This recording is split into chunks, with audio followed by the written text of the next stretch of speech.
Pemirsa, wilayah mana saja harus mewaspadai potensi cuaca ekstrim dalam sepekan ke depan dan bagaimana langkah mitigasi yang harus disiapkan masyarakat dan pemerintah daerah. Untuk membahasnya kami sudah terhubung dengan Abdul Muhari, PLT Kepala Pusat Data Informasi dan Komunikasi Kebencanaan BNPB, dan Guswanto, Deputi Bidang Meteorologi BMKG. Selamat malam Pak Guswanto. Selamat malam. Selamat malam, Vera. Baik, sambil kita menunggu Pak Abdul Muhari untuk bergabung, Pak Guswanto, BMKG merilis peringatan dini cuaca ekstrim. Bisa dijelaskan seperti apa potensi cuaca ekstrim yang harus diwaspadai dan wilayah mana saja cakupannya? Jadi begini, Vera.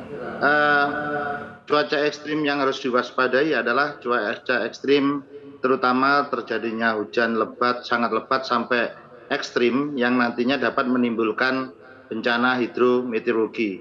Dan yang kedua yaitu biasanya ada fenomena ikutannya, yaitu tentang bencana hidrometeorologi. Misalkan nanti banjir bandang, longsor. Kemudian di samping itu ditambah juga ada fenomena cuaca ekstrim tentang angin kencang dan ada juga kilat dan petir. Nah, kemudian hal ini sebenarnya dipicu oleh beberapa hal. Yang pertama, kalau kita melihat bahwa saat ini bulan Oktober ya, itu sudah sekitar 50,25% bahwa wilayah Indonesia sudah memasuki musim hujan. Kemudian kalau kita lihat juga bahwa dari global itu bahwa saat ini La Nina dengan intensitas lemah moderat juga memberikan latar belakang dinamika atmosfer di wilayah Indonesia sehingga wilayahnya basah dan mempermudah pembentukan awan di wilayah Indonesia, dan serta Indian Ocean Dipole Mood-nya juga bernilai negatif. Ini juga memberikan kontribusi. Sedangkan untuk regional itu ada gelombang Madden-Julian Oscillation, ada Rossby, ada Kelvin. Ini juga dapat memberikan masukan untuk suplai uap air. Dan kalau kita melihat, tentunya tidak seluruh wilayah Indonesia itu sudah memasuki musim hujan. Nah, dengan adanya hal-hal seperti itu, kita melihat bahwa pada tanggal 3 tepatnya, tanggal 3 yang lalu itu sampai 3, 4, 5 itu terjadi beberapa. Kemudian dilanjutkan, kemarin kami merilis untuk melakukan rilis kembali bahwa karena apa? Kita identifikasi bahwa tanggal 9 sampai tanggal 13 ini masih masuk.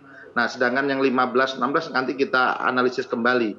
Nah, untuk wilayah-wilayah yang masuk ke dalam kategori siaga pada tanggal 8 sampai 10 ini, itu sebagian wilayah Aceh, Banten, DKI Jakarta, Jawa Barat, Jawa Tengah, kemudian Jawa Timur, Kalimantan Barat, Sulawesi Tengah. Ini pada level siaga, sedangkan yang lain itu wilayah Indonesia dalam posisi waspada. Namun biasanya bencana hidrometeorologi itu tidak disebabkan oleh hujan yang sangat ekstrim, tidak.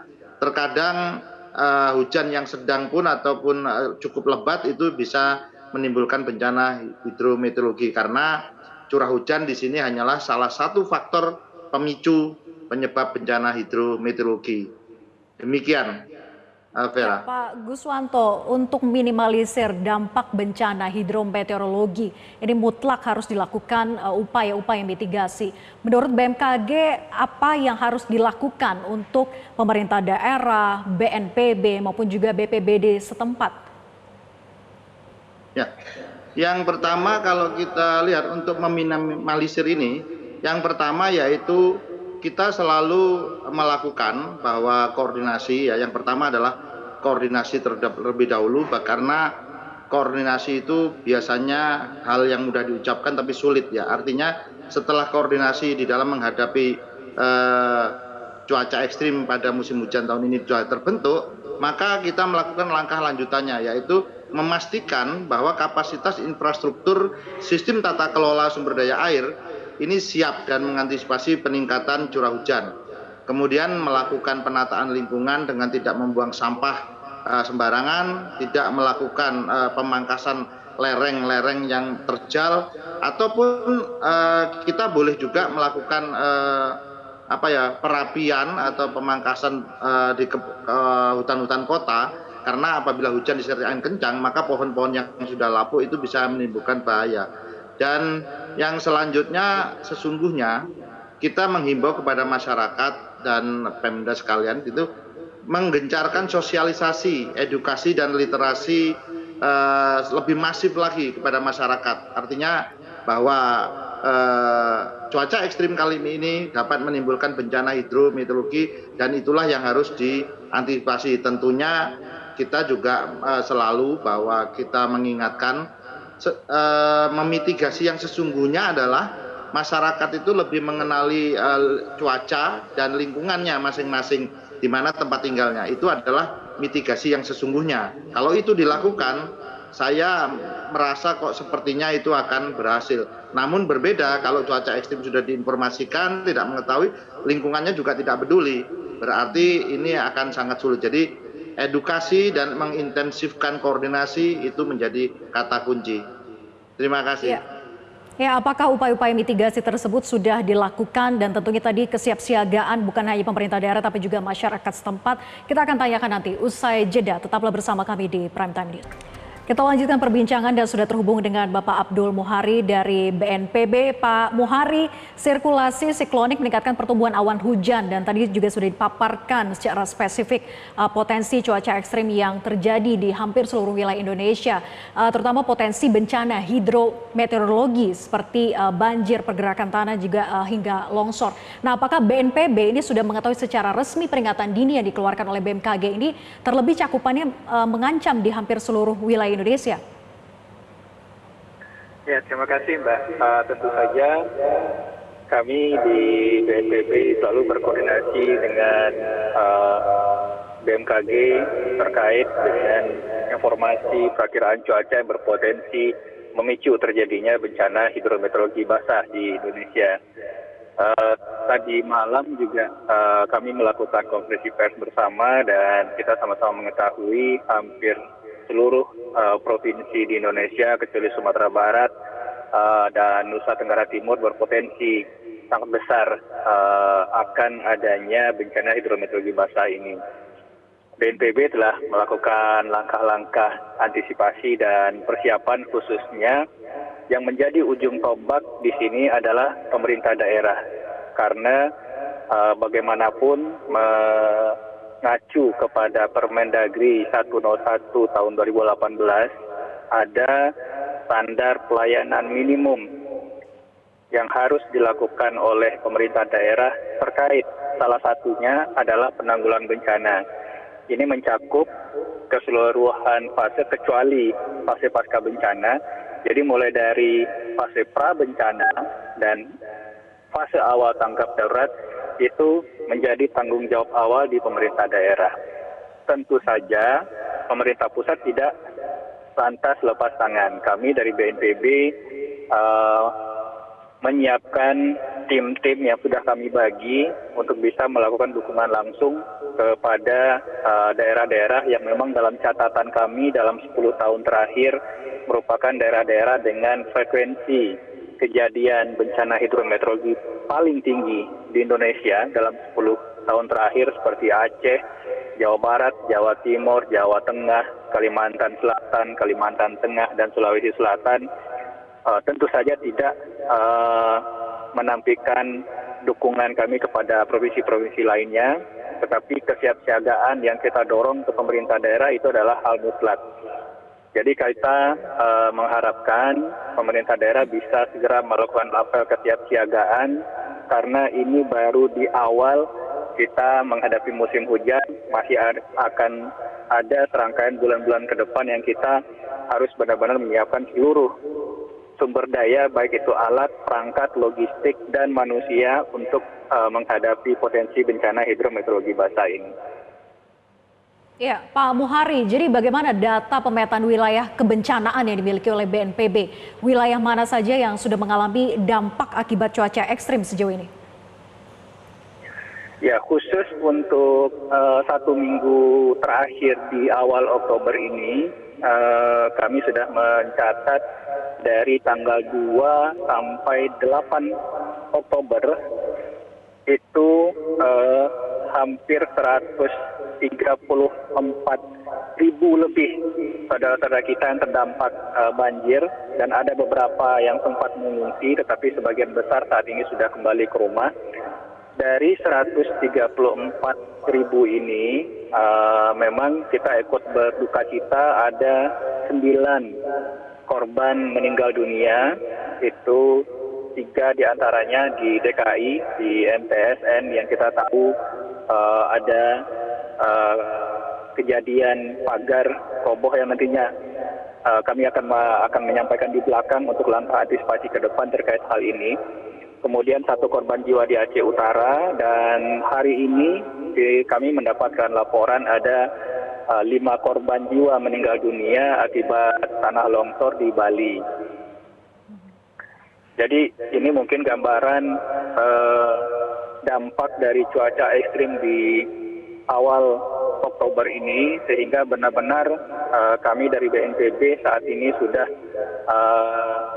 siaga 1 untuk menyiapkan dan berkoordinasi dengan pemerintah daerah, baik itu provinsi maupun kabupaten kota, supaya kita sama-sama benar-benar bisa melakukan apel kesiapsiagaan, mengecek alat, perangkat, logistik, sumber daya manusia untuk benar-benar bisa membantu masyarakat pada kondisi-kondisi kontingensi dan kedaruratan.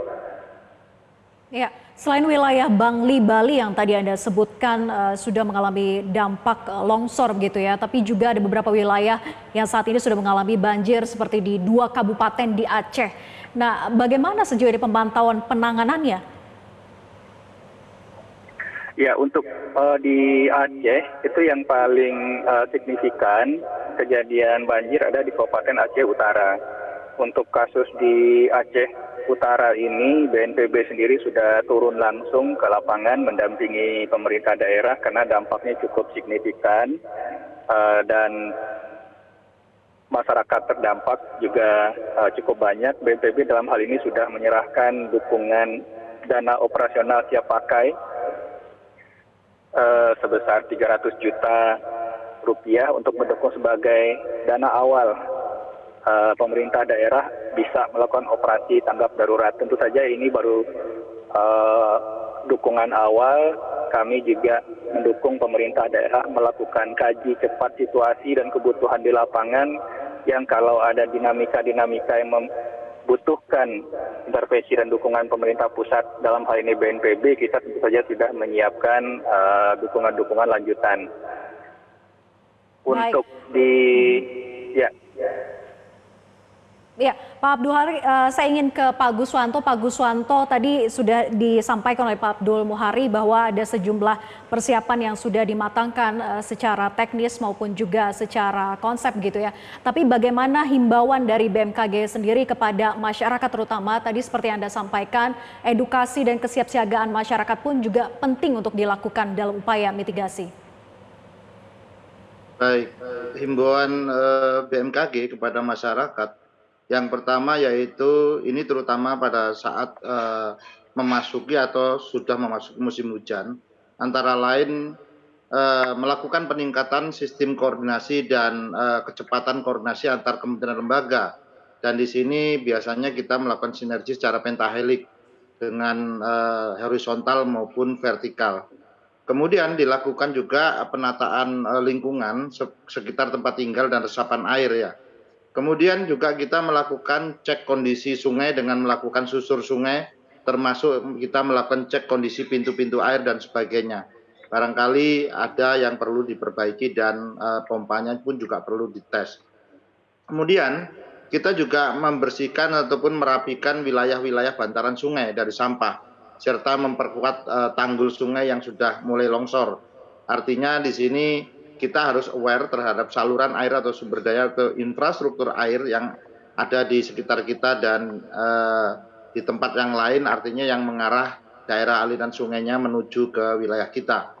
Kemudian melakukan penebangan ranting dan batang pohon yang sudah tua atau lapuk di taman kota sepanjang jalan ibu kota. Dan ini sudah dilakukan, saya melihat tadi pagi di Pemkot Surabaya, di Kenjeran itu sudah melakukan pemangkasan pohon-pohon yang sudah lapuk di taman kota.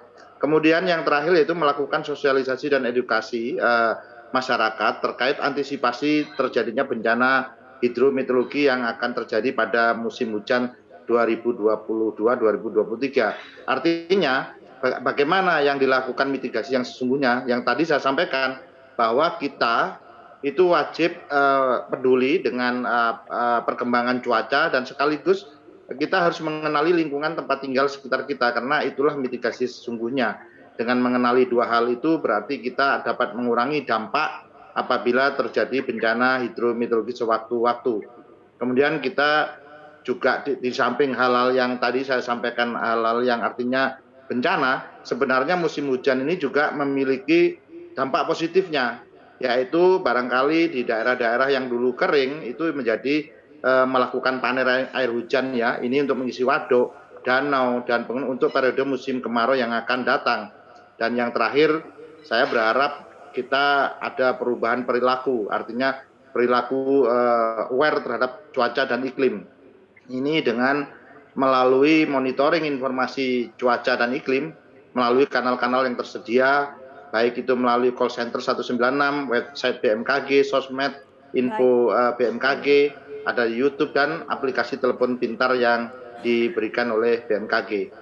Kira-kira demikian Vera yang bisa Baik, disampaikan. semoga himbauan yang tadi disampaikan oleh BMKG untuk mitigasi dan meminimalisir ancaman dari bencana hidrometeorologi ini bisa maksimal dilakukan. Terima kasih Pak Guswanto, Deputi Bidang Meteorologi BMKG, dan juga Pak Abdul Muhari, PLT Kepala Pusat Data Informasi dan Komunikasi Kebencanaan, sudah bergabung bersama kami di Prime Time News. Selamat malam.